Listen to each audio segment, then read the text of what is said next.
বিয়ের বয়স পার হয়ে যাচ্ছে, এখনো সেটেলড না কেন? ছেলে মেয়ে দেখবো নাকি? ছেলে হলে মেয়ে দেখবো নাকি? আবার মেয়ে হলে ছেলে দেখবো নাকি?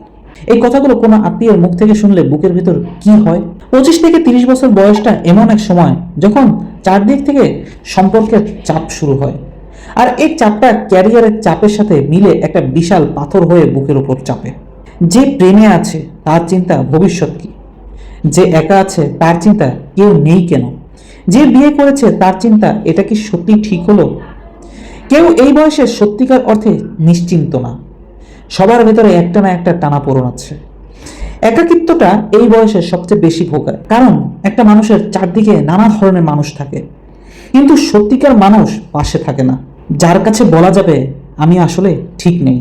কিন্তু সব কষ্টের মাঝেও এমন কিছু মানুষ আছে যারা এই বয়সটা পার করে শক্ত হয়ে উঠেছে। কিভাবে তা কি আপনি জানেন? জেনে থাকলে অবশ্যই জানাবেন। এটা শুধু কষ্টের গল্প না, এটা সেই মানুষদের গল্প যারা এই ঝড়টা পার করে নতুনভাবে উঠে দাঁড়িয়েছে। কিভাবে? নিজেকে ক্ষমা করে।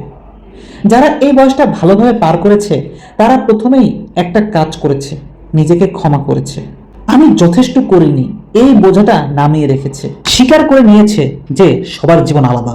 অন্যের গল্প দেখে নিজেকে ছোট না করে নিজের গল্পটাকে মনোযোগ দিয়েছে, সোশ্যাল মিডিয়া থেকে সরে এসেছে, অন্তত সচেতনভাবে সবকিছু দেখা শুরু করেছে। আরেকটা বিষয় হচ্ছে একটা একটা ছোট ছোট পদক্ষেপ, বড় স্বপ্নের পিছনে না ছুটে ছোট ছোট একটা ছোট ছোট পদক্ষেপ নেওয়া। শুধু আজকের জন্য একটা পদক্ষেপ, হয়তো কালকের জন্য আরেকটা পদক্ষেপ। এই তিনটা জিনিসই পার্থক্য তৈরি করে।